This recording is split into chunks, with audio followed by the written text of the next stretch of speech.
Hello friends, अतुल्य RS में आपका फिर से स्वागत है। एक बार मैं भीमराज प्रस्तुत हूँ लेकर के पटवार भर्ती परीक्षा की मैथ। और मैथ में अपने जो चैप्टर स्टार्ट कर रखा था वो था प्रतिशत के बारे में अपने ने काफ़ी कुछ पढ़ लिया है। आज अपन जो क्वेश्चन करेंगे वो प्रतिशत के मिक्स क्वेश्चन करने जा रहे हैं कि कैसा भी प्रश्न अगर अपने पास परीक्षा में आए अपने को हैंडल करना पड़ेगा। तो अपने आज कोई स्पेशल टाइप ना करते हुए सारा का सारा जो मिक्सअप है वो आज अपने करने वाले हैं। कहने का मतलब विविध प्रश्न अपने करने वाले हैं किसके, प्रतिशत के अंदर। चाहे प्रश्न कैसा भी हो अपने उसको अटेम्प्ट करेंगे, ठीक है। तो आज का क्लास स्टार्ट करने से पहले अपने बात करते हैं। लास्ट वीडियो में मैंने आपको बताया था एक क्वेश्चन जो मैंने आपको होमवर्क के तौर पर दिया था। तो पहले अपने आज उस क्वेश्चन के बारे में चर्चा करते हैं। वो क्वेश्चन क्या था, देखिए उस क्वेश्चन के बारे में अपने थोड़ा पढ़ते हैं एक बार। क्वेश्चन था कि एक कंपनी अपने सेल्समैन को कुल बिक्री का 9% कमीशन देती है। एक कंपनी है वो अपने सेल्समैन को क्या करती है, कुल बिक्री का 9% क्या देती है, कमीशन देती है जी। 9% क्या देती है, कमीशन देती है। और 20,000 से ऊपर की बिक्री पर, 20,000 से ऊपर की अगर बिक्री होती है तो 1% का बोनस देती है। देखिए जी, वो कह रहा है कि अगर बिक्री 20,000 से ऊपर चली गई तो क्या मिलेगा, 1% का बोनस भी मिलेगा। अगर सेल्समैन अपना कमीशन काटने के बाद कंपनी में 63,200 रुपये जमा करवाता है। अगर सेल्समैन क्या करता है, अपना कमीशन काटने के बाद, क्या काटने के बाद, कमीशन काटने के बाद कितने रुपए जमा कराता है कंपनी के अंदर, 63,200 रुपये जमा करवाता है। तो सेल्समैन द्वारा की गई कुल बिक्री ज्ञात कीजिए। तो सेल्समैन द्वारा की गई कुल बिक्री ज्ञात कीजिए। अपने इसका बेसिक कंसेप्ट भी करेंगे और इसको शॉर्ट मेथड से भी करेंगे। पहले अपने इसका शॉर्ट मेथड पढ़ते हैं, देखना क्या है। बोल रहा है कि जी 9% क्या दे रहा है वो, कमीशन। 1% क्या दे रहा है, बोनस। कब दे रहा है, जब बिक्री कहाँ जाती है, 20,000 से ऊपर जाती है। कहने का मतलब टोटल बिक्री पर कितने परसेंट का इसने दिया है, 10% का। कितने परसेंट का, 10% का। देखिए अगर मैं आपको बोलूं कि वो 1% बोनस नहीं देता तो केवल कितना देता, वो 9% देता, 9% देता। लेकिन अब वो 1% अतिरिक्त दे रहा है। इसका मतलब कंपनी को कितने रुपए का, मतलब कहने का कितने रुपए कम मिलेंगे। तो देखिए जी, 20,000 के ऊपर अगर वो दे रहा है तो 20,000 के ऊपर कितना दे रहा है, 1%। मैं ये निकालूं तो कहने का मतलब मेरा आंसर आया जी 200। तो 200 जो आ रहा है वो क्या है, अतिरिक्त रुपए जो किसको मिल रहे हैं, सेल्समैन को। मतलब ये 200 रुपए कट करके वो किसको देगा, कंपनी को देगा। तो कंपनी को कितने रुपए देगा, 63,200 माइनस 200 इज इक्वल टू 63,000। कितने देगा, 63,000। अब देखिए ये 63,000 रुपये वो किसको दे रहा है, कंपनी को जमा करवा रहा है फाइनली अपना बोनस लेने के बाद, ठीक है। अच्छा 9% तो ये था जी कमीशन, 1% ये था। तो जब ये 63,000 रुपये वो जमा करवा रहा है तो कुल बिक्री पर कितना परसेंट हिस्सा अपना रख रहा है वो, 10% हिस्सा। तो 10% हिस्सा वो रख रहा है। तो 10% को मैं क्या लिख लूँ, परसेंट अगर हटेगा तो बटा में क्या आएगा, 100 आएगा। 10 एकम 10 और 10 दाया कितना, क्या बना जी, 1/10। ये उसकी क्या है आय, ये उसकी क्या है, कुल बिक्री।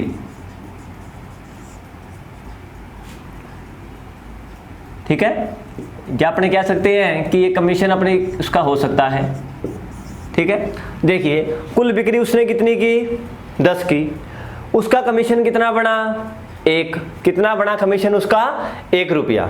देखिए ये ऊपर वाला 10% जो मैंने लिखा था, 10% मेरा पूरा क्या था, उस टोटल के ऊपर क्या था, मेरा कमीशन था। 1% बोनस और 9% कमीशन मिला करके तो 10% टोटल बना। 10% को मैंने क्या लिखा, 1/10। इसका मतलब नीचे वाली मेरी क्या है, कुल बिक्री है और ये 1 क्या है, मेरा कमीशन है। तो देखिए अगर 10 बिक्री में से मैं 1 कमीशन काट दूं तो मैं कंपनी में कितने रुपए जमा कराऊंगा, 10 माइनस 1 इक्वल कितना आया, 9। लेकिन क्वेश्चन के हिसाब से कितने रुपए आ रहे हैं, 63,000। तो जो 9 की जो वैल्यू है वो किसके इक्वल आ जाएगी, 63,000 के। 1 की वैल्यू 9 साता कितना होता है 63, एक कितने के बराबर 7 के बराबर। कुल बिक्री कितनी है अपनी 10, तो 10 की वैल्यू किसके बराबर आ जाएगी अपनी 70,000 के बराबर। ये है जी अपना शॉर्ट मेथड। इसमें शॉर्ट मेथड देखिए क्या लगाया मैंने, दोबारा देखते हैं अपने। 9 + 1 कितना 10, अगर मैं कमीशन 1% और ले लूँ तो 20,000 का 1% 200, मतलब 200 मेरे और बनेंगे। तो मैंने 63,200 में से क्या घटाया 200, तो कंपनी में कितने रुपए जमा कराए पूरे 63,000। 9 और 1 10% का कमीशन है तो 10% मैंने लिखा, 10 को मैंने लिखा 1/10, 10 मेरी कुल बिक्री, एक मेरा क्या है कमीशन, तो 10 में से एक कमीशन काट के मैं कंपनी में कितने रुपए दूंगा 9 की वैल्यू 63,000 के बराबर, 1 की वैल्यू 7,000 के बराबर, तो 10 की वैल्यू 70,000 के बराबर। 10 अपनी क्या थी जी कुल बिक्री थी, 10 क्या थी अपनी कुल बिक्री। अब इसका अपने बेसिक सीखते हैं। क्या सीखते हैं इसका बेसिक देखना जी कैसे करेंगे इसका। 9% कमीशन है, 1% क्या है बोनस, किसके ऊपर 20,000 से ऊपर की बिक्री पर। मैं मानता हूं कि जो मेरी कुल बिक्री है वो कितनी है x रुपए की, कुल बिक्री कितनी है मेरी x रुपए की। x के ऊपर मेरा कमीशन कितना, मेरा जो कमीशन आया है जी वो आया है x का 9%, तो ये कितना बनेगा x × 9% अटा बटा में 100, तो कितना आया 9x बटा में 100, कितना आया 9x बटा 100। और इस 20,000 पीछे मेरी बिक्री वो कह रहा है कि 20,000 से ऊपर की बिक्री, तो मैंने इस कुल बिक्री में से 20,000 घटा दिया, तो ये बिक्री कौन सी है जो 20,000 से ऊपर की बिक्री है। इसके ऊपर कितना दे रहा है वो मुझे 1%, तो 1 के अंदर गुणा कराओ क्या बनेगा x बटा 100, 20,000 को 1/100 से गुणा कराऊंगा, 2 0 से 2 0 कटेगी, क्या आएगा 200, क्या आएगा 200 रुपये। ठीक है, अब देखिए ये भी मेरा क्या आय है, ये भी मेरी क्या है आय है, और कुल बिक्री मेरी कितनी थी x। इस बिक्री में से मैं मेरी आय घटा दूं तो मेरी क्या आएगा, जो कंपनी में मैंने रुपए जमा कराए हैं वो आ जाएगा। तो देखिए बिक्री मेरी कितनी x रुपए की, कितने रुपए की x रुपए की। इस x में से मैं कितना घटा रहा हूँ, ये 9x बटा 100 प्लस x बटा 100 माइनस 200, ये मैंने घटा दिया, क्योंकि ये क्या मेरी थी, ये क्या थी मेरी आय, ये भी मेरी क्या थी आय। देखिए जी बिक्री है ये मेरी, मैं यहाँ लिख रहा हूँ एक बार देखिए, बिक्री माइनस मैंने क्या कर दी आय, तो बराबर क्या आएगा, बराबर आएगा जी 63,200 जो मैं कंपनी में जमा करवा रहा हूँ। बराबर क्या आएगा 63,200 जो मैं कंपनी में क्या करवा रहा हूँ, जमा करवा रहा हूँ। बराबर कितना लिख दूँ मैं यहाँ पर 63,200। बात समझाइए ये। देखिए इसको सोल्व करते हैं फिर। x बटा इधर कुछ नहीं x, इस 200 को मैं अगर देखिए इसको पहले अपने खोल लेते हैं, ये अगर माइनस का निशान है तो अंदर के निशान क्या हो जाएंगे, सारे चेंज हो जाएंगे। तो x माइनस ये 9x बटा 100, ये माइनस x बटा 100, ये माइनस, तो ये क्या हो जाएगा प्लस 200, ये इक्वल क्या है 63,200। ये प्लस का डाटा जी उधर भेज रहा हूं मैं, x वाली वैल्यू एक तरफ रख रहा हूं, तो 63,200 में से मैंने क्या घटा दिया 200, तो मेरे पास कितना बचा पूरा 63,000। कितना बचा 63,000। इसको सोल्व करते हैं, इसके बटा में कुछ नहीं है तो क्या मान ले अपने 1 मान लेते हैं। इनका लघुत्तम क्या आएगा 100 से मैं 100 में 1 का भाग दिया 100 को ऊपर गुणा करवाया 100x, नीचे संख्या सेम तो ऊपर वाला सेम आ जाता है 9x माइनस x, बराबर में अपने पास क्या पड़ा है पूरा 63,000। ठीक है, ये 100x minus 9x minus x, तो कितना बचेगा ऊपर 90x बटा में 100 बराबर 63,000। ठीक है, देखिए जी आगे 0 से मैं क्या काट रहा हूँ 0, 9 एकम 9 और 9 साता कितना होता है 63, तो ऊपर मेरे पास बचा x एकम x, इधर बचा है 7,000, ये 10 का उधर गुणा करा दूं तो कितना आएगा, ये इसका बेसिक है जी। परीक्षा में अगर अपने ऐसे करते हैं तो काफ़ी टाइम लगता है, तो मैंने आपको शॉर्ट मेथड बताया था, अपने उस तरीके से करेंगे। ठीक है, ये इसका बेसिक रहेगा। आंसर वही आना है सेम, कितना, सॉरी 70,000 रुपये। आंसर क्या आएगा? 70,000 रुपये। लेकिन अपने को परीक्षा की दृष्टि से करेंगे तो अपने कैसे करेंगे? सीधा शॉर्ट मेथड लगा कि जैसे मैंने आपको बताया था उस तरीके से। ठीक है, समझाया? नेक्स्ट क्वेश्चन की ओर चलते हैं। देखिए नेक्स्ट क्वेश्चन है कि अपने मासिक वेतन में से निधि 34% विविध खर्च, अपने मासिक वेतन में से 34% विविध खर्च करती है। शेष वेतन में से 1/6 भाग वह भाई को, जो शेष वेतन है उसमें से वो क्या करती है? 1/6 भाग किसको देती है? भाई को। और 2/3 भाग अपनी बहन को। 2/3 भाग किसको देती है? अपनी बहन को। यदि उसके द्वारा बहन एवं भाई को दी गई धनराशि का अंतर 10,260 रुपये है। अंतर कितना है इन दोनों का? 10,260 रुपये। क्वेश्चन इजी है जी, बिल्कुल ही कुछ नहीं है क्वेश्चन में। देखिए अपने क्या करते हैं, निधि है और निधि ने कहा है कि निधि जो अपने मासिक वेतन है उसका 34% निधि विविध खर्चों में लगा देती है। पीछे जो बचा उसका 1/6 भाग वो अपने भाई को देती है, 2/3 भाग बहन को देती है। ये जो बहन और भाई को जो दिया है उसका अंतर कितना आता है? 10,260 रुपये। तो पूछ अपने से ये रहा है कि निधि की जो कुल मासिक वेतन है वो कितना है? निधि का जो कुल मासिक वेतन है वो कितना है? तो देखिए ये क्वेश्चन अपने इतना रीड करेंगे इसको, इसके बाद अपने इसका आंसर दे रहे हैं। मैं मानता हूं कि निधि की जो आय है वो कितनी है? मासिक वेतन या मासिक आय कितनी है? 100 रुपये। कितनी है? 100 रुपये। इस 100 में से 34% किस में लगा दिया? विविध के अंदर, मतलब कितने रुपए लगा दिए? 34 रुपये। पीछे कितने बचे? 66%। तो 66% कितना होता है जी? 66 रुपये। इस 66 का 1/6 कितना होता है? देखिए 66 का 1/6 निकालूं तो आता है जी 11 रुपये। 11 छिका 66। तो कहने का मतलब 11 रुपये किसको दिए उसने? अपने भाई को। किसको दिए? भाई को। 2/3 भाग, 2/3 भाग, इस 66 का 2/3 निकालो भाई। 22 तिया, सॉरी, हाँ जी 22 तिया कितना होता है? 66। और 22 दूना कितना होता है? 44। 22 दूना कितना होता है? 44। देखिए ये किसको दिए उसने? अपनी बहन को। ऐसा ही बोला कि 1/6 भाग किसको दिया? भाई को। 2/3 भाग किसको दिया? बहन को। तो मैंने 66 का 1/6 निकाला तो 11 रुपये, 66 का 2/3 निकाला तो 44 रुपये।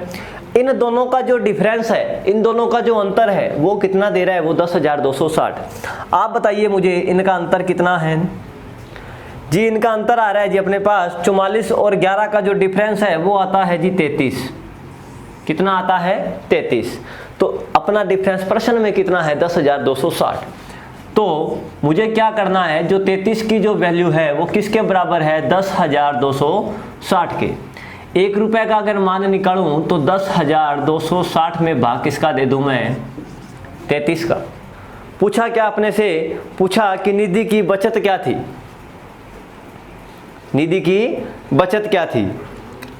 बचत देखिए जी कितनी थी, बताइए मुझे। देखो 34 रुपये उसने यहाँ खर्च किए, 11 रुपये उसने यहाँ अपने भाई को दिए, तो 34 और 11 कितना? 45। 44 रुपये उसने यहाँ पर दिए, तो 45 और 44 कितना होता है? 89। 45 और 44 कितना होता है? 89। तो उसकी जो बचत थी वो कितनी थी? 11 रुपये। बचत क्या थी उसकी? 11 रुपये। उसने बचत ही पूछा है कि निधि की बचत क्या थी। तो 1 रुपये का मान मेरे पास आ चुका है। मुझे कितने रुपए का मान चाहिए? 11 का। तो मैं इसको किससे गुणा करवा दूंगा? 11 से।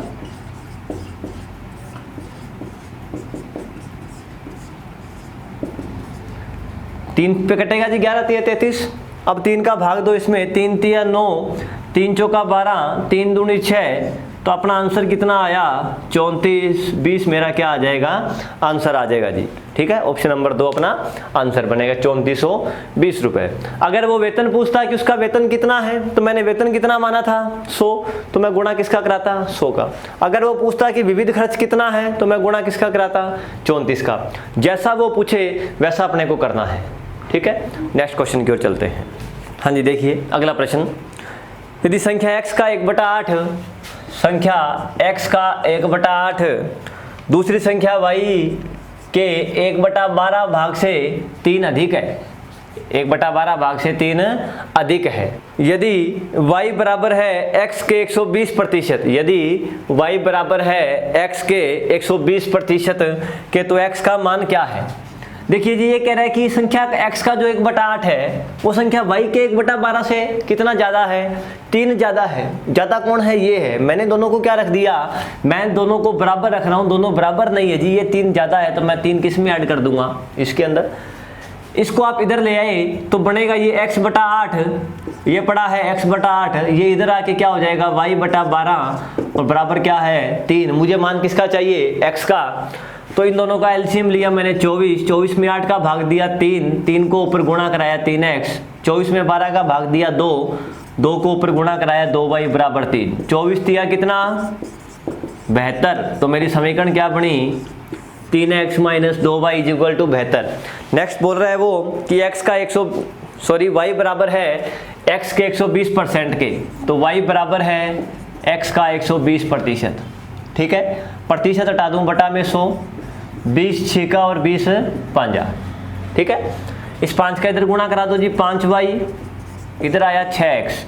y का अगर मैं मान निकालूं तो क्या आएगा 6x/5। y का मान क्या आएगा, देखो अगर अपने इसको साफ भी कर देते हैं तो कोई दिक्कत नहीं है। y का मान सीधा आ रहा है 6x/5। ठीक है, ये y का मान इसमें रख देते हैं अपने, y का मान इसमें रख देते हैं अपने। तो देखिए क्या आता है 3x - 2, y का मान 6x/5 बराबर कितना 72। इधर बटा में कुछ नहीं है तो क्या माना मैंने 1, 5 और 1 का लघुत्तम 5, 5 में 1 का भाग दिया 5 दिया 15, 5 से 5 कैंसिल, ऊपर आएगा 12x = 72। इस 5 का उधर गुणा करा देंगे तो 72 5 360, इधर कितना बचा 3x और x का मान कितना आएगा 360 बटा में 3 कर देते हैं तो कितना आता है 120। कितना आता है 120। बात समझाई है। ठीक है, नेक्स्ट क्वेश्चन की ओर चलते हैं। देखिए अगला प्रश्न है कि राम अपने मासिक वेतन का 30% ईंधन पर खर्च करता है।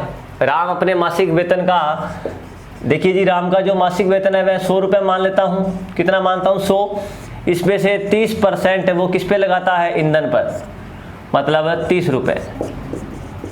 आगे बोल रहा है वो आपसे शेष धनराशि को बचत एवं पारिवारिक, शेष जो बची है 70 रुपये, इसको किस में देता है वो बचत और पारिवारिक, बचत और पारिवारिक में किस अनुपात में देता है इसको 5:9। किस अनुपात में 5:9 में। नेक्स्ट देखिए, देखो जी टोटल कितने रुपए 70, इनको वो किस अनुपात में बांट रहा है 14 अनुपात के अंदर, 5 रुपए 9 रुपए तो कितने रुपए 14 रुपए। तो 14 अनुपात की वैल्यू किसके बराबर, इस 70 के बराबर। 1 अनुपात की वैल्यू 5 के, 14 5 70, तो 5 अनुपात की वैल्यू 5 × 5 कितना आएगा 25। 9 अनुपात की वैल्यू 9 × 5 कितना आएगा 45।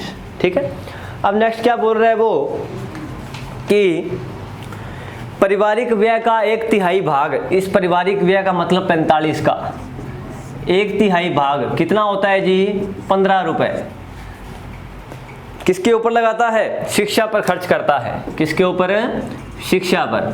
शेष, तो शेष कितना बचा यहां से 30 रुपए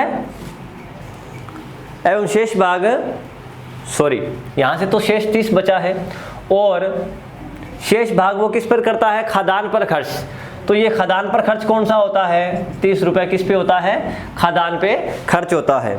बचत एवं बच्चों की शिक्षा पर, बचत कितने की जी 25, शिक्षा कितने की 15 की, इनका अंतर दे रहा है कितना वो 3600 रुपए, 3600। आप बताओ मुझे इनका अंतर कितना 15 और 25 का डिफरेंस कितना होता है 10 का। 10 की वैल्यू किसके बराबर 3600 के बराबर 3600। जीरो से क्या कटा 0। एक कितने के बराबर 360 के।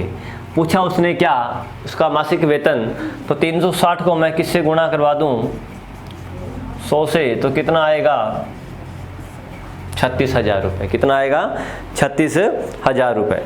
ठीक है, देखिए बात समझाई इतनी। ये 36,000 रुपये इसका क्या आया मासिक वेतन, और अपने को स्टार्टिंग में क्या दे रखा था मासिक वेतन ही दे रखा है। स्टार्टिंग में भी क्या दे रखा है मासिक वेतन।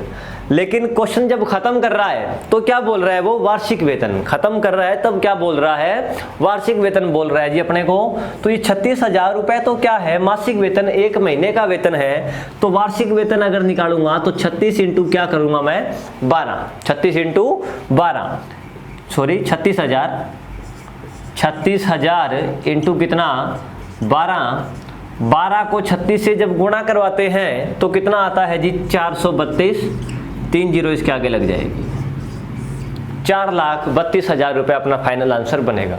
36,000 आएगा ऑप्शन में मिलेगा। आप ऑप्शन में सही भी करोगे लेकिन ऐसा नहीं करना, अपने को आगे जाना है, क्वेश्चन पूरा पढ़ना है और फिर अपने को टिक करना है। अपना आंसर क्या आएगा 4,32,000 रुपये। अगर वो मासिक वेतन पूछता तो अपना आंसर था 36,000। पूछा क्या उसने वार्षिक वेतन। ठीक है, नेक्स्ट क्वेश्चन की ओर चलते हैं। देखिए नेक्स्ट क्वेश्चन देखिए क्या है कि एक संख्या का 3/4 भाग, एक संख्या का 3/4 भाग, संख्या मैंने x मान ली, संख्या x का 3/4 भाग 172 एवं 350 से क्या है समदूरस्थ। जी समदूरस्थ का मतलब होता है जिन संख्याओं की वो बात कर रहा है उनका औसत किसके बराबर होता है इधर वाली के। समदूरस्थ का मतलब बराबर होना, क्या औसत। तो इनका औसत बटा में क्या आ जाएगा 2, ये दोनों क्या है बराबर। देखिए जी 2 दूनी कितना 4, इधर बचा जी मेरे पास 3x बटा 2, इन दोनों को ऐड किया तो 2, 5 और 7 12 का 2 हासिल 1, 4 और 1 5। ठीक है, तो x का मान अगर निकालूं तो 2 का तो ऊपर गुणा और 3 कहाँ आ जाएगा बटा में। तो देखिए जी 3 एकम 3, 3 7 21, 3 चौका 12 इंटू 2, 3 का भाग दिया जी 174 पर कटा है। x का मान आएगा 2 चौका 8, 2 7 14 का 4 हासिल 1, 2 एकम 2 और 1 3, 348। y का मान निकालते हैं। y का कितना कह रहा है वो आपसे, y का 4/5 क्या है 244 एवं 116। 244 एवं 116 से क्या है समदूरस्थ, तो ये मैंने बटा में 2 लगा दिया। y इंटू 4/5, 6 और 4 10 की 0 हासिल 1, 2 और 4 6, 2 और 1 3 बटा में 2। 360 में 2 का भाग दिया 180 आता है। 4y बराबर 180, इधर बटा में 5 पड़ा है। 45 चौका कितना होता है 180। y का मान मैं अगर निकालूं तो 45 5 225। पूछा अपने से क्या x व y के मध्य अंतर, तो निकालिए जी 348 माइनस 225 कितना आता है 8 में से 5 3, 4 में से 2 2, 3 में से 2 1। अपना आंसर क्या आएगा 123। इनका डिफरेंस आ जाएगा। बात सही है, समझ आई क्वेश्चन। नेक्स्ट क्वेश्चन की ओर देखिए। देखिए क्या है, एक गांव में कुल जनसंख्या के 56% लोग शिक्षित है। एक गांव की जनसंख्या मैंने 100 मान ली, 100 में से जी 56 लोग तो क्या है शिक्षित, पीछे बचे 44 क्या है अशिक्षित। 56 क्या है शिक्षित और 44 क्या है अशिक्षित। शिक्षित पुरुष और महिलाओं की संख्या का अनुपात 4:3 है। मेल और फीमेल का जो अनुपात है वो कितना 4:3। और आगे उसने दिया अशिक्षित पुरुष और महिलाओं की संख्या का अनुपात 6:5 है। इनका कितना है पुरुष और महिलाओं का, मेल और फीमेल का कितना है 6:5। ठीक है, पूछा उसने कि गांव में अशिक्षित पुरुषों की संख्या, गांव के शिक्षित पुरुषों की संख्या का कितना प्रतिशत है। अशिक्षित पुरुषों की जो संख्या है वो शिक्षित पुरुषों की संख्या का कितना प्रतिशत है, ये अपने को फाइंड करना है। ठीक है, देखिए टोटल कितने शिक्षित 56, अनुपात में कितने 7, तो 7 अनुपात की वैल्यू 56 के बराबर, 1 अनुपात की वैल्यू 8 के, 7 8 56, तो 4 अनुपात कितने के बराबर? 32। 8 तिया 24, तो ये 24 तो महिलाएं हैं और 32 क्या है? पुरुष है। इधर आते हैं, 6 और 5 कितना? 11।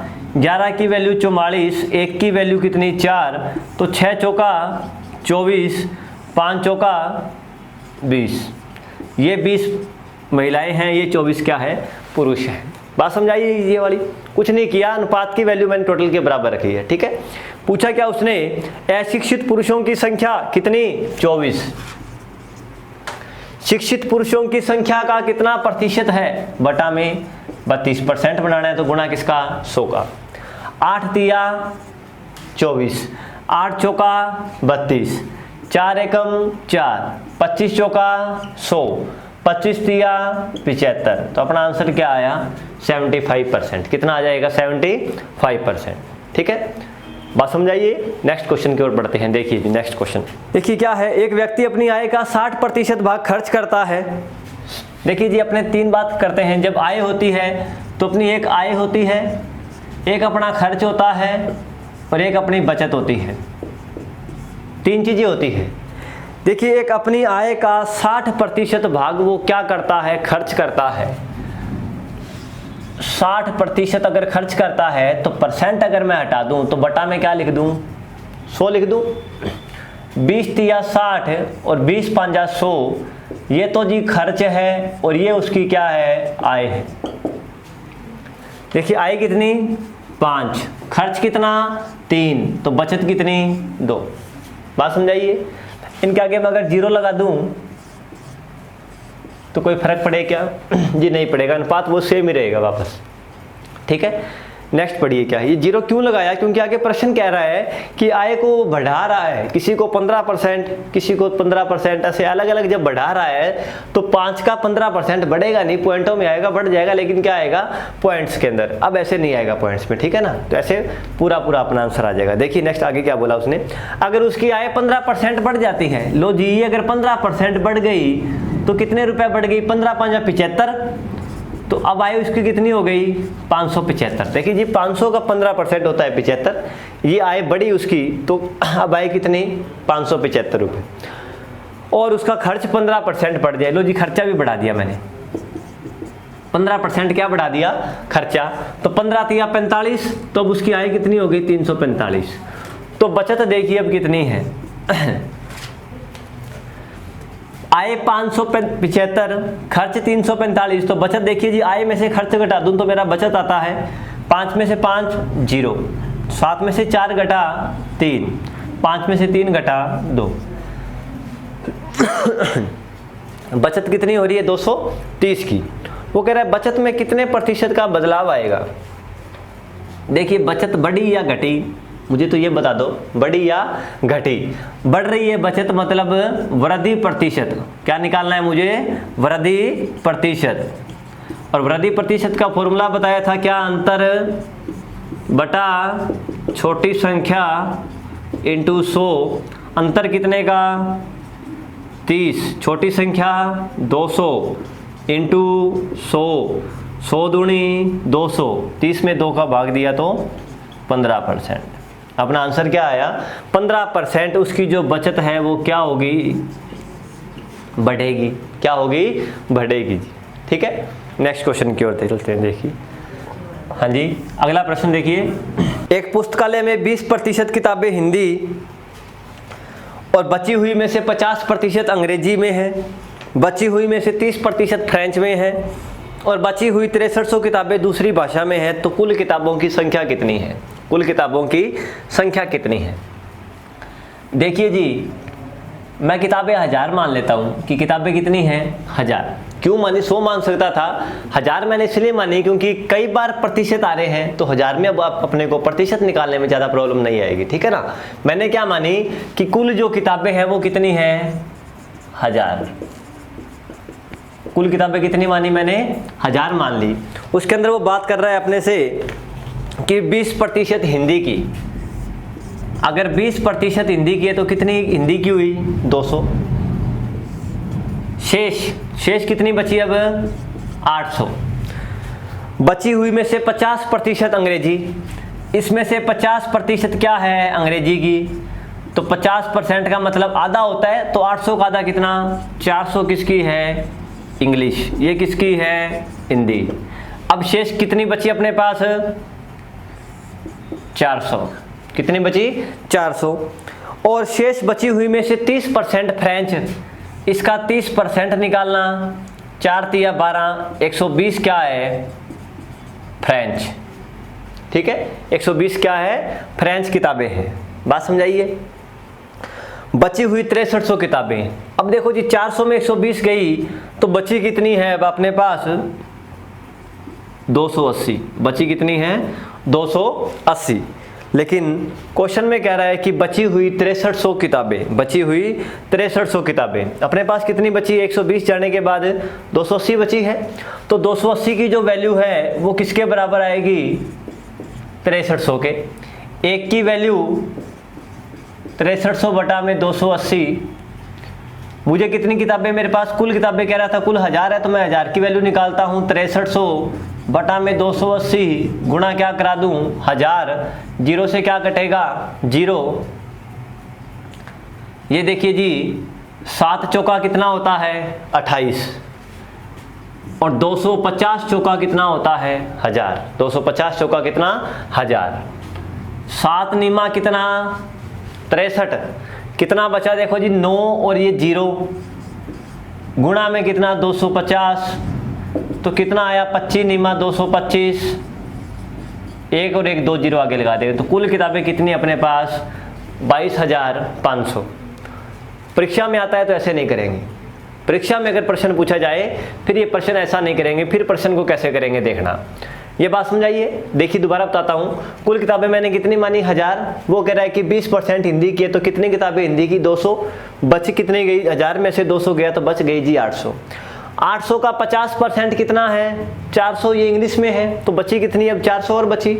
इसका 30% किस में है, फ्रेंच में है, तो 400 में से 120 घटा तो कितना बचा, 280, ठीक है ना, कितना बचेगा, 280। वो कह रहा है कि जो कुल किताबें जो अब बची है वो कितनी है, 6300, मैं कह रहा हूँ कितनी है, 280। 280 की वैल्यू 6300 के बराबर, एक की वैल्यू 6300 बटा 280, 1000 की वैल्यू 6300 बटा 280 गुणा में 1000, ठीक है। तो ये मैंने जब इसको सोल्व करता हूँ इसको, तो मेरा आंसर आता है कितना, 22,500। अब इसका शॉर्ट मेथड देखना कैसे करेंगे अपने। देखिए एक पुस्तकालय में 20% किताबें हिंदी की, मैंने कुल किताबें x मान लीजिए, कितनी मान ली मैंने, कुल किताबें x, 20% तो किसकी है, हिंदी की, शेष कितनी बच गई वहां पर, 80%। शेष कितनी बच गई, क्योंकि वो लास्ट में क्या बोल रहा है, शेष बची हुई, तो मैं भी क्या लेके चलूंगा, बची हुई लेके चलूंगा। यहाँ से 20% तो आ चुकी है, बची हुई कितनी है अपने पास, 80%, ये शेष किताबें बच गई। अब वो कह रहा है कि शेष में से 50% किसकी, इंग्लिश की, तो ये शेष बची थी। अब इसमें से 50% किसकी, इंग्लिश की, तो 50% और बची ना, 50 गया तो 50 और बची, तो 50%। अब शेष कितनी रह गई, इतनी। शेष में से 30% फ्रेंच की, तो 30% जब फ्रेंच निकल जाएगी तो पीछे कितनी रह जाएगी, 70%। कितनी बची है किताबें, कह रहा है वो 6300, ठीक है। सभी का परसेंट हटा दूं तो बटा में क्या आ जाएगा, सभी के 100, 0 से 0, 50 से कम 50, 50 दूनी 100, 20 चौका 80, 20 पाँचा 100, क्या बना, x इंटू 4/5 इंटू 1/2 इंटू 7/10, 6300। देखिए जी 2 दूनी 4, 2 पाँजा 10, ठीक है, 7 नीमा 63। देखिए जी ऊपर कुछ नहीं बचा, x से कम x, नीचे बचा 25, उधर बचा 900, 25 नीमा 225, कितना आया आंसर, 22,500, ठीक है। परीक्षा में ऐसे करेंगे अपने क्वेश्चन, ठीक है ना। नेक्स्ट क्वेश्चन की ओर बढ़ते हैं। देखिए नेक्स्ट प्रश्न क्या है, रमेश ने 6 काली और 1 सफेद बॉल खरीदी, काली और सफेद। कह रहा है कि 6 तो काली खरीदी है, x कौन सी खरीदी है उसने, सफेद बॉल। काली बॉल की कीमत सफेद बॉल की कीमत का 5/2 है। काली बॉल की जो कीमत है वो क्या है, सफेद बॉल की कीमत का कितना, 5/2। तो इस 2 का नीचे का इधर गुणा हो जाएगा, तो क्या आएगा, 2 इंटू काली और 5 इंटू सफ़ेद, ये हुआ। या ध्यान रखना, जो नज़दीक होता है वो दूर का होता है, सीधी बात, ठीक है ना। तो जो काली का जो मान है 5, सफ़ेद का मान क्या है 2, इंटरचेंज होता है। मैंने जब अपने ये कर रहे थे प्रतिशत, तो पहले या दूसरे वीडियो मैंने बताया था कि मान क्या हो जाते हैं, इंटरचेंज हो जाते हैं। तो काली गेंद का मान कितना है 5 और सफ़ेद बॉल का मान कितना है 2। इसका तो कितना है कीमत 5 रुपये, इसकी कीमत कितनी है 2 रुपये, ठीक है। आगे क्या बोला, बिल बनाते समय क्लर्क ने गलती से काली और सफ़ेद बॉलों की संख्याओं को बदल दिया, जिसकी वजह से बिल 45% बढ़ गया। ये देखिए जी, 2 बिल बनेंगे इसके अंदर। अगर वो सही बिल बनाता तो क्या बनता, अब उसने गलत बिल बना दिया तो गलत क्या बना। 2 प्रकार के बिल बनेंगे, गलत बिल और सही बिल। सही बिल बनाता तो 6 गेंद काली है, 1 गेंद की कीमत 5 रुपये, तो कितने रुपए 30 रुपये, ठीक है। x गेंद है, 1 गेंद की कीमत 2, तो कुल कितने रुपए 2x, तो टोटल कितने रुपए आते हैं मेरे पास 30 प्लस 2x रुपए। लेकिन उसने क्या कर दिया, 6 वो यहाँ ले आया, x इधर ले आया, तो देखिए अब रेट अपना बिल क्या बनेगा। अगर x यहाँ आ जाए तो 5 का x से गुणा करा दो 5x, 6 का 2 से गुणा करा दो 6 दूनी 12। अब रुपए कितने आ गए इतने। ये जो रुपए है ये इससे कितने परसेंट बढ़ चुके हैं 45%, मतलब ये जो है इसका 145% है सीधा। बड़ा है तो मैंने आपको बताया था, बढ़ता है तो 100 से ऊपर, घटता है तो 100 से नीचे। तो ये जो है ना, देखिए 5x प्लस 12 30 प्लस 2x का अगर परसेंट निकालूं तो ये कितना प्रतिशत है 145%, क्योंकि ये 100% पे था। अब ये कितना बढ़ गया, इसके ऊपर 145% बढ़ गया है। तो 145 को हटाया तो बटा में क्या लिखा मैंने, देखो जी ये तो 100 की तुलना है, ये 145 की, ठीक है ना, क्योंकि ये 100% पे था, ये 45% बढ़ा हुआ है तो 145% पर है। काटिए इसको, 29 पांजा और 20 पांजा कटा, गुणा कराइए जी, 20 पांजा 100, 12 दूनी 24, 29 को 30 से कराते हैं, 29 तिया कितना होता है 870, ठीक है। 29 को 2 से कराओ, 29 गुणा 58x, ठीक है जी। इस 58 को मैं इधर लेके आऊं तो मेरे पास कितना बचेगा, 100x में से 58x में घटा देता हूं, इस 240 को उधर ले जाऊं तो 870 में से 240 भी घटा देता हूं, इधर बचेगा जी 42x, और इधर मेरे पास आता है 0 में से 0, 7 में से 4 घटा 3, 8 में से 2 घटा तो 6, ठीक है। x का मान निकालता हूं तो 630 बटा में 42, 7 के पहाड़े में 9 पर आता है, 7 के पहाड़े में कितने पर आता है 6 पर। तो 90 में 6 का भाग देंगे तो कितना आएगा जी मान मेरा 15।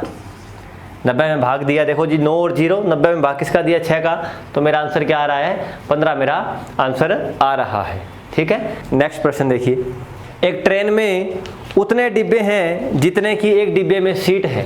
एक ट्रेन में उतने ही डिब्बे हैं जितने की एक डिब्बे में सीट है। कहने का मतलब जो सीट है जितनी एक डिब्बे में, सीटों की संख्या बराबर किसके है, डिब्बों की संख्या के। सीट बराबर किसके है, डिब्बों के। कहने का मतलब अगर 25 सीटें एक डिब्बे के अंदर है तो फिर कुल डिब्बे भी कितने हैं 25, ठीक है ना। अगर 10 डिब्बे हैं तो प्रत्येक डिब्बे में सीट कितनी है 10, तो 10 इंटू 10 टोटल सीट कितनी है 100 सीट। तो देखिए क्या हुआ, एक ट्रेन में उतने डिब्बे हैं जितने की एक डिब्बे में सीट है। एक डिब्बा 25 यात्रियों से भरा हुआ है और अपनी क्षमता का 71 सही 3/7% ही भरा हुआ है। तो देखिए डिब्बों में जो सीटें हैं कितनी, जो डिब्बों की जो सीटें हैं उन सीटों का कितना प्रतिशत भरा हुआ है, वो 71 सही 3/7%। और कितने यात्री बैठे हैं फिर उसके अंदर 25, कितने बैठे हैं 25। मैं निकालता हूं कि सीटें कितनी हैं, जितनी सीटें हैं उतने ही क्या आ जाएंगे डब्बे, तो मेरे पास कुल सीटें आ जाएगी। देखिए 7 एकम 7, 7 7 49, तो 497, 71 7 497 में 3 जोड़ा तो ये आया जी 500/7%। हटा दूं तो बटा में 100, 100 पांजा कितना होता है 500, बराबर क्या आया 25। 5 पांजा कितना होता है 25, और इस 7 का 5 से गुणा करा दूं तो सीटें कितनी है डिब्बे के अंदर 7 5 35, सीटें कितनी है 35, तो डिब्बे भी कितने हो जाएंगे 35, डिब्बे भी कितने हो गए 35, तो कुल सीटें कितनी हो गई 35 इंटू 35 इज इक्वल टू 1225, कितने 1225। क्या बोला, ज्ञात करो कि ट्रेन कितने यात्रियों को लेकर जाएगी अगर 20% सीटें हमेशा खाली रहती है। ये 20% खाली रहती है लेकिन 80% सीटें तो भरी हुई है, तो मैं इसका कितना परसेंट निकाल दूं, 80% निकाल दूं। देखिए 1225 का मैं डायरेक्ट 80% निकाल देता हूं, क्योंकि 20% सीटें सदैव खाली रहती है, तो सीटें भर्ती कितनी है 80%, तो परसेंट हटा दूं तो बटा में 100, 20 चौका 80, 20 पांजा 100। इस 1225 को 4 से गुणा कराओ जी, कितना आएगा 12 चौका 48 और 25 चौका 100, तो कितना आएगा 4900, बटा में क्या है 5, 4900 में जब 5 का भाग देते हैं तो आता है जी 980। तो कितने यात्रियों को लेकर जाएगी वो 980 यात्रियों को। ठीक है, बात समझाई। आज के लिए बस इतना ही करेंगे, बाकी अपने नेक्स्ट वीडियो में और पढ़ेंगे परसेंटेज के क्वेश्चन जो परीक्षा में आए हुए हैं आज तक। ठीक है ना, अब अपने जो नेक्स्ट के जो वीडियो हैं उन प्रश्नों की बात करेंगे जो कि पिछली परीक्षाओं में आ चुके हैं, उन्हीं के बारे में अपनी चर्चा करेंगे। तो आप बने रहिए हमारे साथ अतुल्य आर्यस के अंदर। धन्यवाद।